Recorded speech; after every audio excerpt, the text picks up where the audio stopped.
Have you tried the Gnome desktop environment but found it to be a bit clunky? Maybe you're wondering why the desktop or window system doesn't work like you'd expect.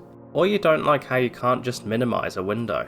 Fear not, in this video I'm going to show you step by step how to make the Gnome desktop environment feel much more usable and more refined. For the purposes of this video I decided to test Fedora in a virtual machine. We can see here in the About section that we're using GNOME 49 with Wayland. And that's the default for Fedora workstation, so I'll go ahead and install it. I'm sure you've seen this lots before, but I'll just go through it anyway. Since we're on a virtual machine, I'll use the entire disk. I'll hit erase data and install, and there it is, starting the install process. So here we are on the GNOME desktop. If I press the super key, in my case the Windows key on the keyboard, you get the dashboard. You can scroll through these two virtual desktops, and you've got the dock at the bottom there. A lot of people coming from Windows or Mac OS might find this a bit hostile. Out of the box you can't have icons on your desktop, and while it's really clean, I don't find that particularly useful. I also don't like how I have to press the super key to get to the dock. Let's do something about it. So the first thing we'll do is head onto Firefox, and we'll type in extensions.gnome.org. Now this website is where you can find all of the extensions for your GNOME desktop.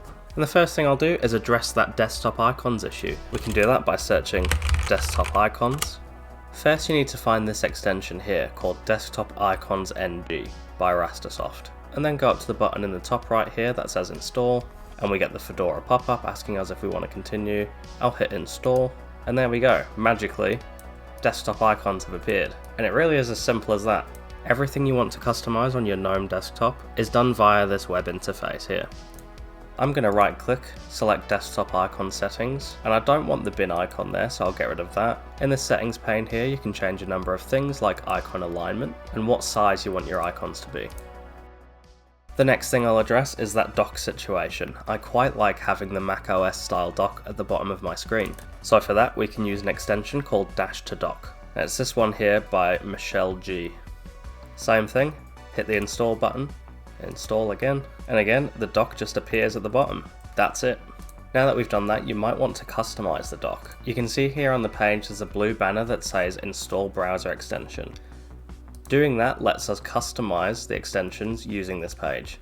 And now if I reload the page, you can see we've got an on-off toggle, a delete button, and a settings button. Clicking that opens the Dash to Dock preferences. So we can do things like change the position, decide what monitor it shows on, enable or disable auto hide. I like switching that off if I've got a decent sized monitor, whether you want the panel to be fully extended. And you can also change things like the appearance. So that's Dash to Dock. But what if I want to minimize this to the dock? This button up here doesn't seem to do anything. We've only got a close button. So let's fix it. But before we do, let's check out PCBWay, this video sponsor. PCBWay are a one-stop shop for PCB prototyping, CNC machining, 3D printing, and more. And it's really easy to get started. Upload your design files to their website, enter your specs, and get an instant quote.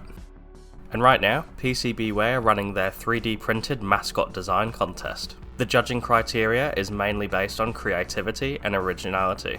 So if you're feeling creative and want the chance to win up to $500, why not give it a go? So if you've got a project and need something bespoke, PCBWay have got you covered. Check them out via the link in the description. Again, many people who love stock GNOME don't see this as an issue, it's just a different way of working. But for me it just makes no sense, so I will resolve this by heading to terminal. And don't worry, this is very easy. And we're going to install a program called GNOME Tweaks. We'll do that by going sudo to elevate the privileges, and then DNF, which is our package manager, install GNOME Tweaks, and hit enter. We'll enter our password, we'll hit Y to install, and there we go. Close out of terminal, and if I now search for tweaks, we get a nice graphical interface that lets us control a lot of different settings on our shell. So to get the minimize and maximize button back, I'm going to head to Windows, and then enable maximize and minimize, and we can now maximize and minimize our apps. You can also give it that slight macOS feel by selecting left placement. The next thing I'm going to do to make our experience a bit more polished is address this block colour in the background on the dashboard here. There's nothing wrong with it, but let me introduce you to an extension called Blur My Shell. Now what this does is adds a really nice blur effect to the shell. So we'll use the on-off toggle to install the extension, hit install, and there we go. The shell now has a really nice blur effect. And it might seem small, but to me it makes the whole thing feel a bit more refined. At this point in the video, I'm going to go and download a nice macOS style wallpaper. That looks pretty nice already. The next thing I'm going to do is address an inconsistency in the user interface. So you see here our settings page has nice rounded corners, but if we have a look at Firefox, the top corners are rounded, but the bottom are square, and that's always annoyed me. And if you've got this far in the video, I'm willing to bet it does you too. So we'll go to extensions, and we'll search for rounded window corners, and we'll use this one here, rounded window corners reborn. We'll toggle it on, install, and straight away Firefox's bottom corners become nicely rounded to match the settings page. Again, it's these small things that make your desktop feel a lot more refined.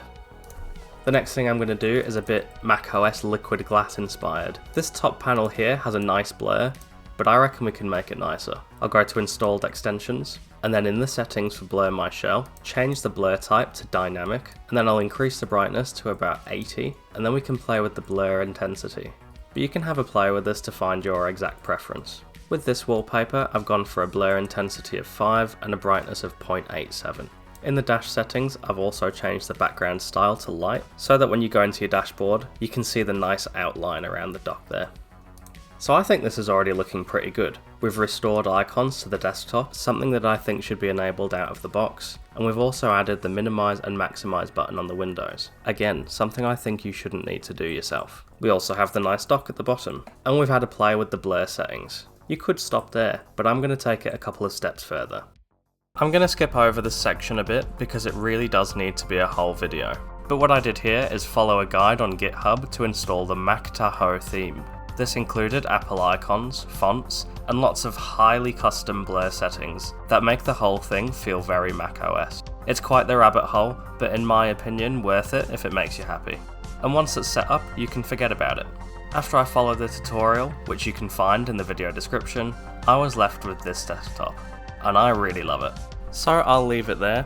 I hope this video helped you and got you thinking a bit about how you could customize your own GNOME desktop. Let me know what you think, and I'll see you in the next one.